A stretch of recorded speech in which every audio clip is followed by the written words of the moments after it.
Hello, this is Nigel at Spiritual Awareness New Zealand, Tuesday 18th of December at 7:55 a.m. I have been pretty pushed for time to be able to make this video. I'll give it a shot now. The French Yellow Vest protest. I want to go over the origins of that I have been able to ascertain. Okay. In 2016, and just follow through with this, and you need to watch this whole video to get the whole picture. In 2016, George Soros earmarked $500 million for migrants and refugees, and he's very pro New World Order, very pro United Nations. He working together with the United Nations. And here we go here. George Soros said on Tuesday that he's giving $500 million of his non-profit organisation funds to be invested on work opportunities for migrants and refugees, especially those arriving in Europe. And it turns out even at that point he had already invested quite a bit into low-income migrants in Europe through his foundations, through various foundations, including some law society in Europe. Anyway, you get the idea. So he wants to give all his money away eventually. What is he now, 86 or something? Anyway, so that was in 2016. He was really, he's really been working on giving a lot of power to migrants and refugees. Okay, this is all background, by the way. So initially I suspected George Soros as being the initiator of the Yellow Vest protest. However, it's pretty clear to see that they are anti-migrant, so that doesn't work. Then I came across the name of Steve Bannon. Now, Steve Bannon is a very interesting character, and I've translated this page here. Paris Burns rejoices Steve Bannon in front of Marine Le Pen.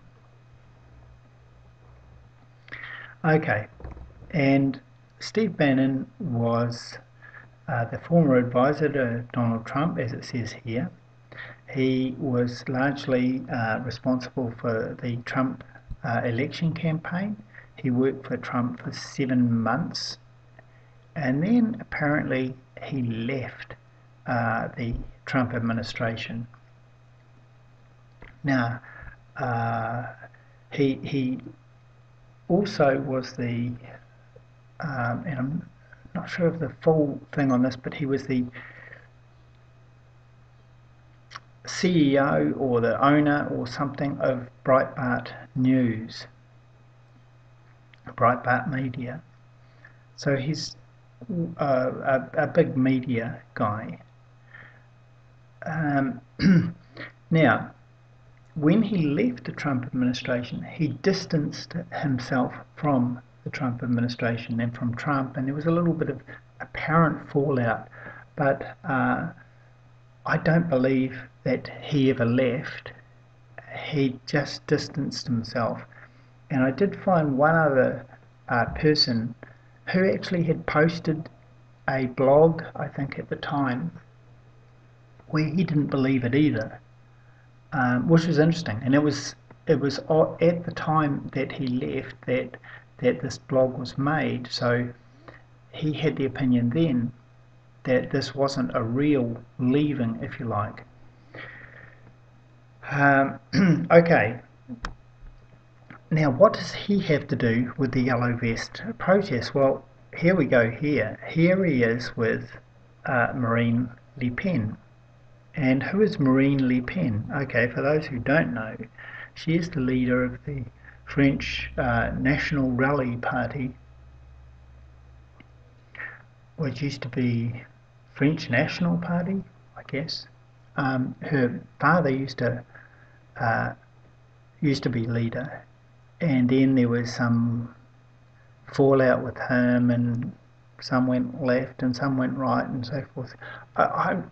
You can spend hours on this stuff. I'm just giving you the basics, but this is enough to know, and it's certainly enough for me. The so she's the leader of this party, which is a far right party. They are anti-immigration. Okay, Steve Bannon is anti-immigration. He's very much with the Trump administration. As I say, even though he has left, I believe that he could well be a CIA NOC and or NOC, which is non-official. What is it? Non-official. I can't think of this. What the C is anyway. Okay, it's an agent who is not officially an agent. In other words, he's so removed that he just does what he does, and probably gets a good chunk of funding as well for doing it, to achieve his ends. Whether he's CIA or not, which, as I say, I suspect he is, I believe that he distanced himself so he could do this. Now, in was it about March of this year, he met. This one here, by the way, is 9th of December, and he's celebrating the yellow vest protest here, which is very interesting. So this is 9th of December, but in March of this year, he visited Marine Le Pen then. And he was also establishing, at that point in time, a foundation called The Movement, which he set up, and I don't know all the manifesto or whatever of this movement, but he set it up to help the far right. And he, I've lost my train of thought. Hold on with this. Okay, so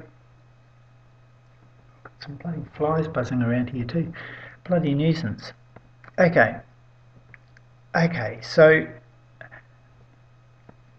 March, he set up this movement foundation. Okay, got it. And he said he hoped it would rival George Soros foundations. He has stated he believes that George Soros is brilliant but evil. Now, let's follow, and I'm just carefully going through this here. So he sets up this movement and meets Marine Le Pen in March of this year, and you would think, okay, here he is, he's American. Now, why would he suddenly be in France, and why would he suddenly be starting this The Movement Foundation, which sounds kind of creepy in itself? And why would it just happen that he is visiting there, France, and this is where the Yellow Vest campaign starts up, just months really after his visit in March. And then after it started, he just happens to come again to rejoice that Paris is burning, right? Now let's go down here a little bit, and it actually does, this is talking about his movement, see? And it says here, disseminating his... Well, let's read this. It's been months since all over Europe, since he no longer advises Donald Trump, yeah, bullshit, Steve Bannon travels the old continent, multiplying appointments with nationalist and populist leaders, disseminating his ideas, chaining speeches, rallying personalities from around the world to Movement, the national organisation he founded for the European elections of May 2019. Now, why is an American getting involved in European elections? Well, it's doing exactly what they keep accusing Russia of doing and so forth, that they're meddling with other countries, right? Now, let's carry on with this. Let's have a look down here. And while the growl of yellow jackets mobilised tens of thousands of French for the fourth consecutive weekend, Steve Bannon was pleased as follows. Paris burns, London is in crisis, and the pact of Marrakesh on migration died before to have signed. This is a translation, so it's probably not correct. Basically, he's celebrating that this migration pact is in peril, if you like. Now, understand, I'm not pro-migration. I'm not against. I'm just trying to actually get to the truth of this whole thing, right? I have my own views on the whole thing, and that would take a lot more explaining. But this is just to try and get some truth in on this thing. So he's celebrating that Paris burns and London is in crisis. Well, real cheerful guy to be celebrating that. Look at that look on his face, man.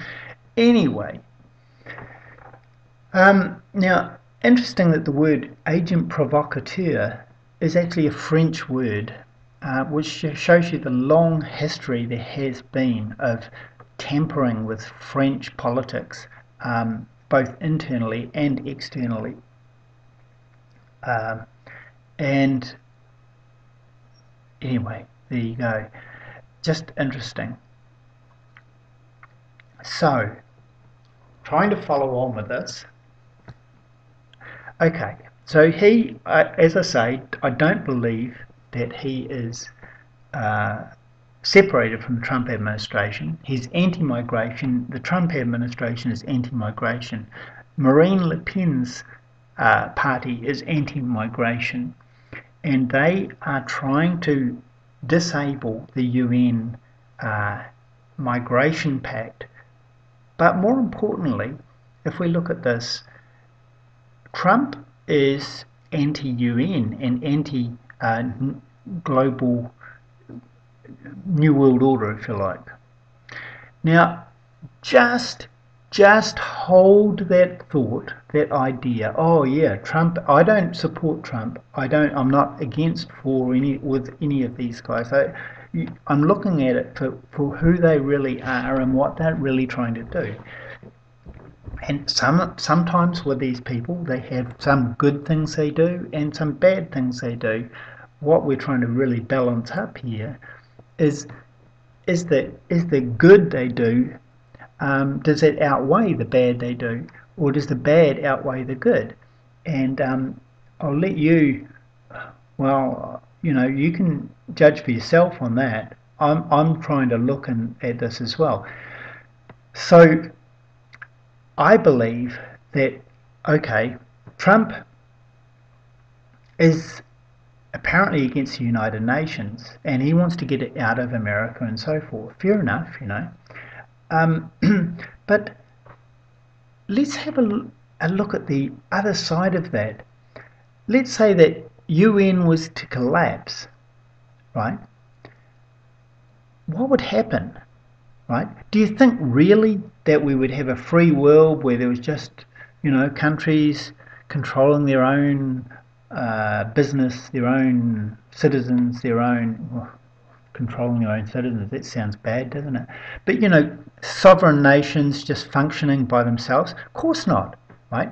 that will not happen, and it will not happen because the rich, the powerful, there are certain personalities that gravitate to positions of power and they feed on it. And generally it's not the social personalities, it's usually the antisocial.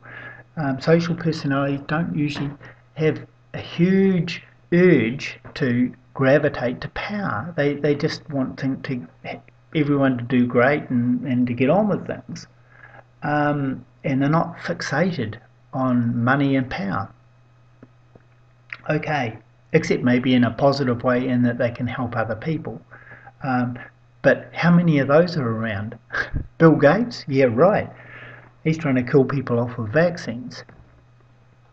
So here we go. If let's say that UN was to collapse, I'm just saying that as an example, as a thought, right? Who would take over? What would happen? And why I'm saying that is because US has a long history of meddling with other countries, of pushing its power to the ends of the earth and fighting anyone who would get in the way. If you look at US now, it really is very similar to what Soviet Russia was in the days of USSR, where they would take over countries, and siphon the wealth back to Soviet Russia. And pretty much that's what US has been doing in recent times. Just every war and so forth, you can always find the US, but not just the US, Israel.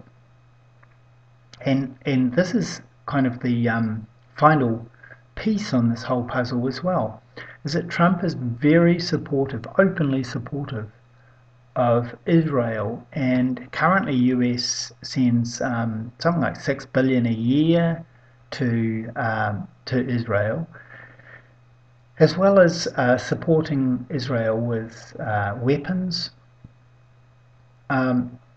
Israel is already a nuclear power and refuses to sign the non-nuclear proliferation treaty.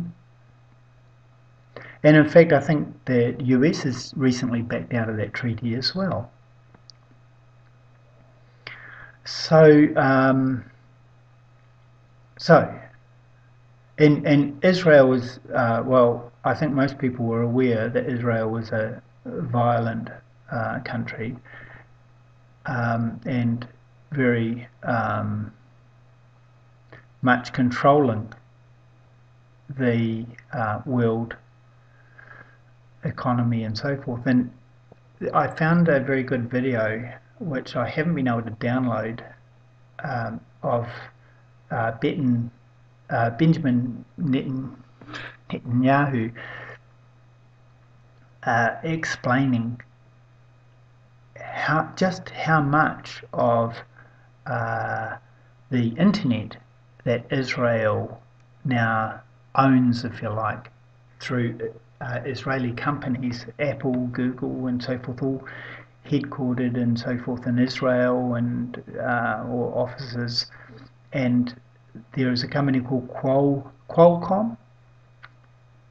That's an Israeli one, and they are very much to do with internet security. Of course, internet security means they're intimately spying on everybody as well. And these that video, I have posted it, and it's a very, very good one to watch. It's quite interesting, where Benjamin Netanyahu is bragging about the power of Israel. It's shocking. Okay, so I believe that from this evidence of Steve Bannon coming, and sure, I don't have hard evidence that this is all how it's been organised or anything like that, but I believe that he is behind the Yellow Vest movement. They instigated it as a way of disrupting the UN Migration Pact, and was the main objective. And judging by the fact that this yellow vest movement is breaking out in other countries now, I would say that this guy is very much behind it, and it even says here that he's been all over Europe with appointments with nationalist and populist leaders, right? Populist leaders, this is opposition that he's talking about, disseminating his ideas, right? Chaining speeches, rallying personalities from around the world to movement, right? See what I'm saying, right? I would say that these guys are funding just the way they have. Now, there's a very good article. I wonder if I can find it here. Let me just try this. Oh,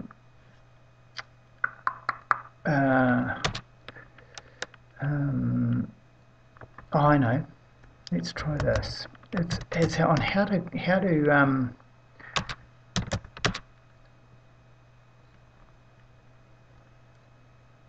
create a US-backed coup. Here it is. It's a great article, by the way. It's the standard strategy that CIA has used for a long time to create coups. Ukraine was a good example of that. And I'm not going to read the whole article here, and you can actually, this is on RT, how to create a US-backed coup for fun and profit. Right? Very good article. Okay, step 1, create a strong US-backed fifth column. Now, fifth column is a group of people who undermine the government of a country in support of the enemy. They can be both covert and open. Okay? Right? You can read through this whole thing. Step 2, undermine the country's economy. Right? Now think about the French protests when you're reading this or you're hearing this. Okay? This can be done via sanctions, as we're currently doing in Venezuela and Iran. Yes, Venezuela, right? It's being done with the same technology, the same strategy, if you like. Step 3, wait for internal protests and or create them, right? Step 4, get violent while accusing the government of getting violent. Right, that was done in. It's been done around the place in Nicaragua, Venezuela, Syria, right? Libya, it was done that way. Ukraine. God, understand. This yellow vest protest is set up, and it has been set up using the same system, which is CIA, Israel, and so forth. Right, now this is what I'm saying. Listen to what I'm saying. Right, here you think, people are saying, oh lovely, the yellow vest movement, I think I'll go buy myself a high vis jacket and we'll do this here in New Zealand or wherever you are. Okay, wake up, because you are just being made into a pawn to further the political purposes of yet another mafia, right? And these powers that control the world are nothing more really than mafia of a kind. The easiest way to describe it. UN and this other one of Trump's administration and the anti-UN thing, right? Well, why do they want the UN? Because why does he want that out? Because he's got his own mafia. He wants their mafia to take the world as well. Now, is it a better mafia? Well, You be the judge, really. I'm not saying he's a bad guy. I'm just saying that um, if you think that these protests are actually going to free people, right? You have to really define also what freedom really is. Will you be without all these laws? No, you'll still have all of the laws there, so forth. Will you have the government, the ideal government? Well, looking back in history, think back to when there has ever been a benevolent government that was absolutely what the people wanted and so forth. It happens very, very rarely, and it doesn't last very long. Why? Because it's usually not that strong, not that well organised, and doesn't withstand the mafia organisations like UN and Trump's one and so forth. Now, I haven't talked about Russia and I haven't talked about China here. China is pretty much in the UN fold, I believe. And Russia is very much Orthodox, Russian Orthodox Christian. And they are, well, they are what they are. Again, it's kind of like another mafia, really, right? And they have. So again, I think what Putin has done is incredible. He's really carried through Russia in difficult times. They've established some really good values, such as they threw all the GMOs out of Russia. They have kind of pretty much hit down on big pharma, and that's. I'll just have to see if I can pause this for a moment. Hold on. Sorry about that. Had to get the phone. Okay. Well, I'll wrap this up. People have asked me also, what am I saying in terms of how do we change this? And what I am saying is, obviously, as I've put it, we are just choosing mafias, really. And whether it be the UN, whether it be Russia, China, or Trump's administration, the US kind of thing, you have to choose. And I'm not taking sides on any of that at this moment in time. But what I say again and again is that what will change this is not the government voting in the perfect government or allowing the perfect government to happen. That's not going to happen. What will change it is when people start taking responsibility themselves for their own lives, for their communities, for what's going on around them. They wake up to politics. They realise the truth. One of the big things with spotting these things, and why I work so hard at identifying the leaders of this yellow vest movement and so forth, who perpetrated it, is that when you do get down to the actual truth and expose it, what happens is it tends to fall apart if it was corrupt, because in order for something to persist, it must contain a lie. If you expose all the lies, it kind of falls apart. Now, so the real answer of this is actually to increase awareness, to understand what's going on, and the more you actually do that, more people that are aware, the more people who are taking responsibility for themselves and others, not in a blame thing of make wrong and like in the last couple of days, just as an example, there have been quite a few blame type media articles blaming this kind of blame. That's what the media do. But a girl crashed off her scooter and hurt herself badly, and now she's calling for regulations on these little electric scooters. And what she's saying is the government should make regulations to stop this happening to people. Well, the moment you hand over, you want the government to make more laws, you're actually handing over your responsibility, and you are getting the government to control you. You're losing your freedom, and so forth. There is another article about a woman a young English woman who was just killed, murdered by a New Zealander, and her body went missing and so forth. And it was a letter from prominent New Zealand politician woman to New Zealand men saying stop the violence. Well, this is just an effort again to segregate, to divide, to create distrust. And right before Christmas, they spring this on us, of making it look like men are separate from women, and there was another one of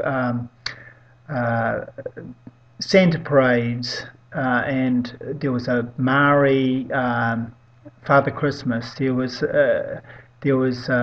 some floats with people with faces painted black, and people were all insulted by this, and oh my God.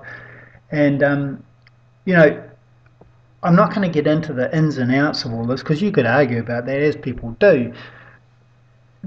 The point is that these are all efforts to divide our community and our society, and as long as you're divided, well, as they say, divide and conquer. That's the old watchword.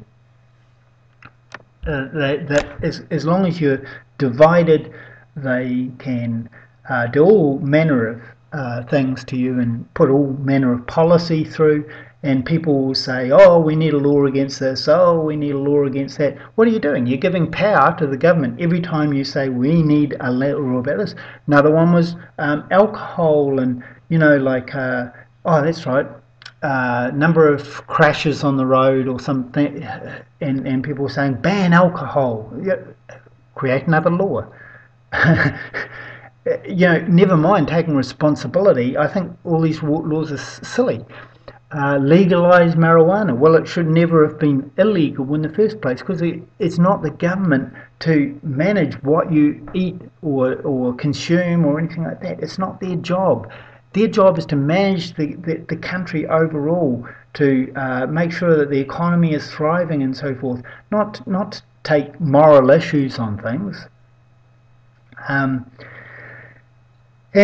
sure, there's got to be some rules, but that's gone way overboard a long time ago.